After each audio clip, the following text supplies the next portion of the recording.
And we are back here on the GSMC Football Podcast. And for the third part of the show, we're going to talk more about Kirk Cousins and the Falcons. The Falcons taking Michael Penix Jr., obviously, with the number 8 overall pick. But I know there was an article that came out that said that talked about the reasoning behind Cousins leaving Minnesota. And so, reportedly, he left Minnesota in part because they were upfront about their intention to potentially draft a quarterback of the future high in the draft.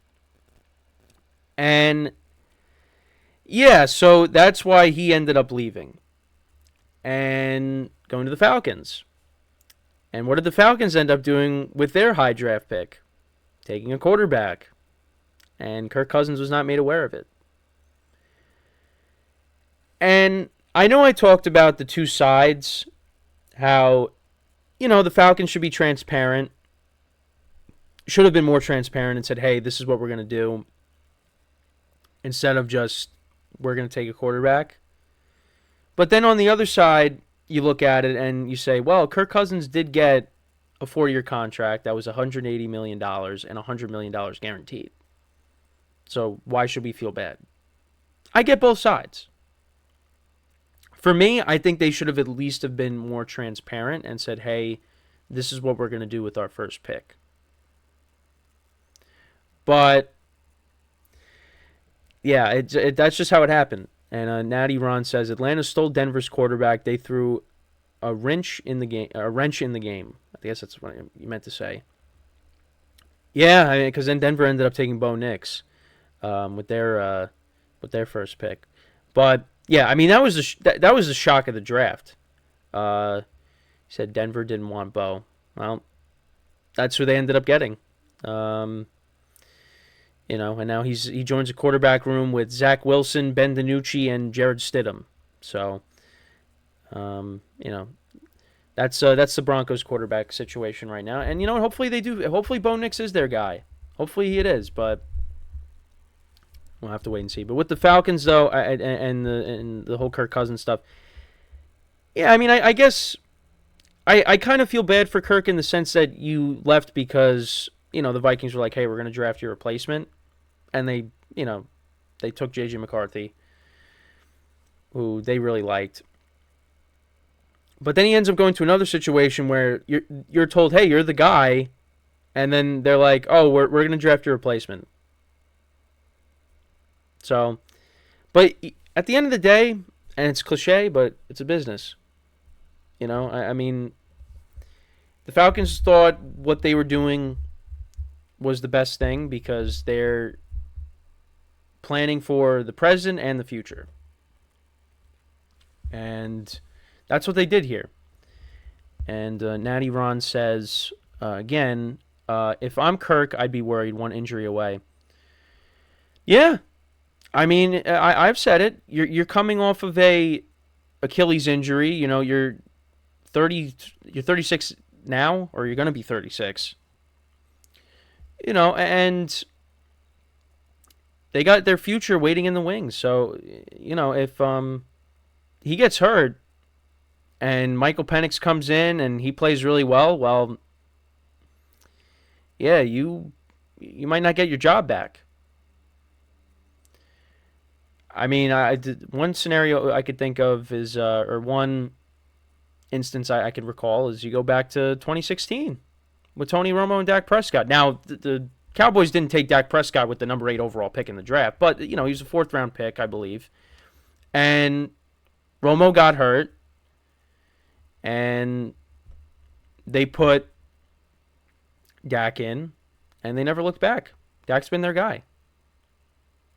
I mean, look at what happened with, he roasted him the other night, but look at Drew Bledsoe. I mean, Drew Bledsoe gets hurt. Tom Brady comes in. And what happened? Well, Tom Brady's whole career. And he made the joke he made about when Brady went up and started talking, about Drew Bledsoe. It was that's one of the inappropriate jokes that were made from the night. I'm not going to get into it, but that's another instance though. I don't want to get into that, but Yeah, I mean, Drew Bledsoe and Tom Brady, that was another instance, too. We could see that here with Kirk Cousins and Michael Penix. But this is the other thing, too. With Michael Penix Jr., he's got an injury history. So, you got Kirk Cousins, who is coming off of a major injury, who you gave him a 4-year contract to, with, like I said, $100 million guaranteed. And then you got Michael Penix Jr., who you drafted to be your future. He also has an injury history. So, yeah, the Falcons they're gambling. They are really gambling. And I listen, if everything pans out, I think Kirk Cousins is going to have a solid year. I think this team, you could look at them as being the favorites to win the division. I think right now it's between them and Tampa. Now, my allegiance is going to be with the Buccaneers. But, I mean, they should be able to win the division, the Falcons. They finished 7-10 last year, and that was with, Desmond Ridder and Taylor Heineke as your quarterbacks. But now you got Kirk Cousins, who's a massive upgrade. But he's coming off of a major injury. And is that going to affect him? I mean, I think so to an extent, but I still think Kirk Cousins is going to come out and have a solid year. Hey, Atlanta, don't do it. Indianapolis did and break your toy quarterback. Are you referring to Andrew Luck? Because, I mean, Andrew Luck got beat up from the offensive line that he had for years, and then they finally rebuilt it for him, and then he ended up getting hurt. Or no, he ended up retiring. Oh, Anthony Richardson. That's what yeah, because he did get hurt last year as well. Yeah, I mean, that's, yeah, that's what I figured, but I just thought, like, break, quarterback, I was like, well, Andrew Luck dealt with a lot during his time playing. Anthony Richardson's only been in the league for 1 year. But, yeah, I mean, he got hurt last year, too. So, but at least, like, Anthony Richardson is young. I mean, Kirk Cousins is, in his mid-30s. So, I mean, Anthony Richardson still has his whole career against him. But you don't want Anthony Richardson going down the Andrew Luck path where he's constantly getting hurt. So yeah, it's going to be interesting, and I think Kirk Cousins is handling it the right way. I mean, Michael Penix talked about it, that he already reached out to him. They had a good conversation. So, I think it'll be fine. But in the back of Kirk's mind, he's got to be a little annoyed that you didn't really let him know, and you kind of just went and drafted a guy that's not really going to be someone that's going to help impact the team this year. Someone that's going to impact the team's future. Where the Falcons had other needs. I mean, everybody was screaming and yelling about them taking an edge rusher, and they didn't do that. Well, at least with their first pick. But they really wanted to take Penix, and they went ahead and did that. So, it's that they thought they were doing the right thing. And you know what? And people have said this. That's someone they really like. They didn't just take a quarterback just to take one. They took him because they believe he's going to be very good for their franchise. So, and then back with the Andrew Luck stuff. The Natty Ron says, Colts choose not to build around him. Luck I'm speaking about.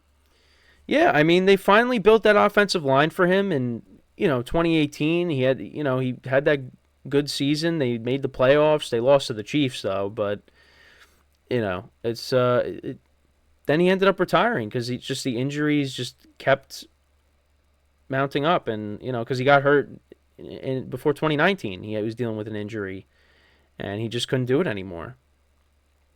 And it's unfortunate because Andrew Luck was a solid quarterback. But it's just he could not stay healthy because he took way too many hits. And for the Colts, you don't want to do the same thing to Anthony Richardson. You don't. But that's a different topic.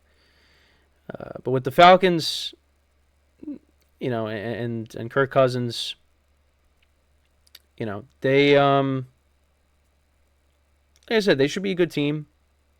And you're hoping that their weapons, live up to their potential now that they have hopefully stability at the quarterback position.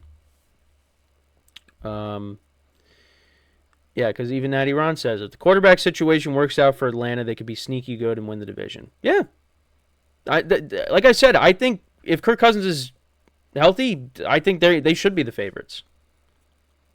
I'm still gonna lean towards Tampa, but now it's more biased because for those of you that don't know, I'm a Baker Mayfield fan, and I was really happy with his performance last year, so I might still side with Baker, but the Falcons, I think right now you got to look at them as the favorites. The NFC South is not that physical, so Kirk Cousins should be able to survive a season. Yeah, I mean, you got the Panthers who are still... I think the Panthers will be better somewhat, but yeah, I mean, I still look at them as the last place team. The Saints, I mean, I expect them to be competitive in this division. A lot of people think they're going to be awful. So, but I think they're going to be, kind of a middle of the pack team. But, and Derek Carr finished the year strong. So if he can carry that into next year, or this year, I think the Saints will be competing in this division. You got the Bucks, who are the South champions. But yeah, I think Kirk Cousins should have a good year, and I think the Falcons. Yeah, they're 1-2. I got the Bucks and the Falcons right now 1-2 at the top of that division. So, but we got to see how Kirk Cousins does. But I think he's in a good offense. You got two good running backs. You got Drake London, who hopefully this is really his breakout season. Kyle Pitts, same thing. Really with Kyle Pitts too, because especially when you look at fantasy, like people are taking Kyle Pitts high to be their tight end one, and he just has not really lived up to that. But with Kirk Cousins now, he should have a good year. They brought in a couple of other receivers as well, Darnell Mooney and Rondell Moore. So they got some speed on that offense. So we'll see how that all comes together. But it's just for Kirk Cousins, yeah, it's kind of a bad break. It's you leave Minnesota because they're gonna draft their future quarterback, and you go to the Falcons and they ended up doing the same thing. So let me know what you guys think about that whole situation. So when we come back from our final break of the show, we're gonna talk about. I almost clicked on the break instead of the changing the segment. So we're gonna talk about the Browns and their expectations for Deshaun Watson. They're expecting big things from his comeback after his season ended early last season. So that's what we will get into. More AFC North talk when we come back from our final break of the show. So with that being said, stick around, and we'll be right back here on the GSMC Football Podcast.